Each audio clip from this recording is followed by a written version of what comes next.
Hello viewers, আজকে আমি তোমাদের জন্য যে রেসিপিটা নিয়ে এসেছি সেটা হচ্ছে চিংড়ি মাছ দিয়ে চিচিঙ্গার ঘন্ট। আমার চ্যানেলে আগে কিন্তু নারকোল দিয়ে চিচিঙ্গার ঘন্ট করা আছে, সেটাও নিরামিষ যারা খাও তারা সেটা করে দেখতে পারো।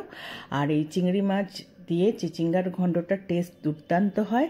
চিচিঙ্গার সবজি যারা এখনও খাওনি তারা একবার এইভাবে চিচিঙ্গা রান্না করে দেখো, খুব ভালো লাগে গরম ভাতে খেতে, রুটি পরোটার সাথেও কিন্তু এটা খেতে ভালো লাগে। চিচিঙ্গা এমন একটা সবজি যেটা একটা সুন্দর গন্ধ থাকে, আর এই গন্ধটার জন্য চিচিঙ্গার তরকারি খেতে খুব ভালো টেস্ট হয়। প্রথমেই আমি তার জন্যে 500 গ্রাম চিচিঙ্গা নিয়ে সেটাকে ভালো করে গাটা ছাড়িয়ে নিয়ে সেটাকে টুকরো টুকরো করে সরু সরু করে কেটে আমি নুন দিয়ে বেশ কিছু চটকিয়ে আমি আধ ঘন্টা মতো রেখে দিয়েছিলাম। তারপরে জলটা ঝরিয়ে নিয়েছি, নিয়ে এইবার আমি নিয়েছি চিংড়ি মাছ, প্রায় 150 গ্রাম মতো চিংড়ি মাছ আছে, সেটাকে ভালো করে ধুয়ে বেছে নুন হলুদ মাখিয়ে রেখেছি। আর আমি সাদা জিরে নিয়েছি, একটা তেজপাতাকে অর্ধেক করে রেখেছি, আর একটা শুকনো লঙ্কা নিয়েছি, ওটাও অর্ধেক করে দেব।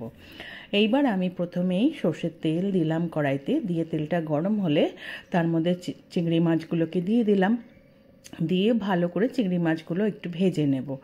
তোমরা তো জানোই চিংড়ি মাছ বেশিক্ষণ ভাজতে হয় না, 1-1.5 মিনিট মধ্যেই চিংড়ি মাছ ভাজা হয়ে যায়। বেশ সুন্দর, দেখো আমারও চিংড়ি মাছগুলো ভাজা হয়ে গেছে। এইবার আমি কড়াই থেকে চিংড়ি মাছগুলোকে তুলে নিলাম। এইবার মোটামুটি তেল তো শেষ হয়ে গেছে, এবার এর মধ্যে আমি আর বড় এক চামচ সর্ষের তেল দেব। তেলটা গরম হলে তার মধ্যে ফোড়নের জন্য যা যা রেখেছিলাম, সাদা জিরে, তেজপাতা আর শুকনো লঙ্কা, সেগুলোকে দিয়ে দিলাম।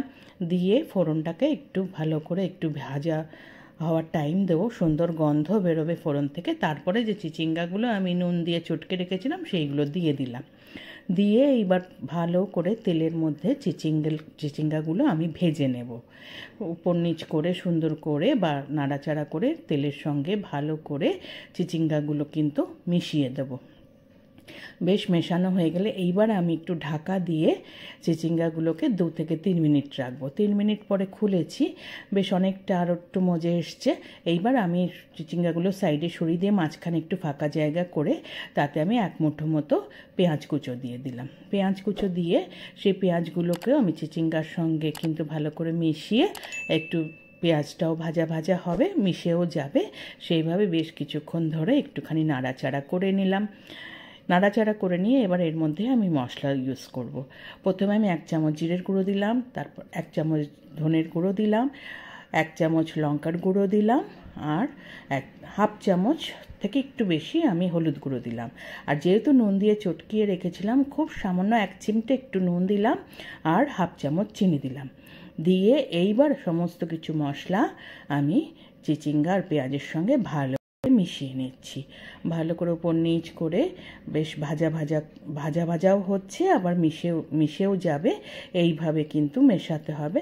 সুন্দর, দেখো সমস্ত কিছু এরকম যখন মিশে গেল, তখন এইবার আমি যে চিংড়ি মাছগুলোকে ভেজে রেখেছিলাম সেগুলোকে দিয়ে দিলাম। দিয়ে চিংড়ি মাছগুলো ভালো করে এই চিচিঙ্গার সঙ্গে আমি মিশিয়ে নেব। সুন্দর মিশে গেলে, যখন দেখবে এরকম সুন্দর মিশে গেছে, তখন আমি যে একটা কাঁচা লঙ্কা নিয়ে সেটাকে অর্ধেক করে এর ওপরে দিয়ে দিলাম।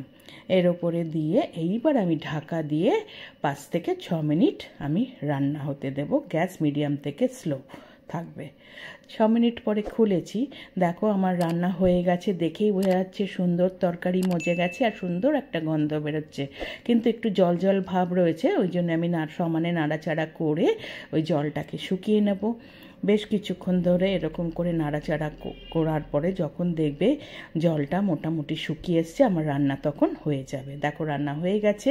এইবার আমি গ্যাস বন্ধ করে ঢাকা দিয়ে স্ট্যান্ডিং টাইমে রেখে দিলাম 5 মিনিট। তারপরে ঢাকা খুলে এবার আমি একটা সার্ভিং বলে সার্ভ করে দিচ্ছি।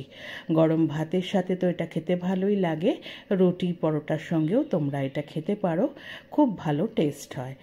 আর এই চিংড়ি মাছ দিয়ে করলে তো স্বাদ আরও দ্বিগুণ বেড়ে যায়। আশা করি তোমরা এইভাবে একবার করে খেয়ে দেখবে, আর করে নিশ্চয়ই তোমাদের ভালো লাগবে। রেসিপিটাও যদি তোমাদের ভালো লেগে থাকে একটা লাইক করো, কমেন্ট করো, শেয়ার করো।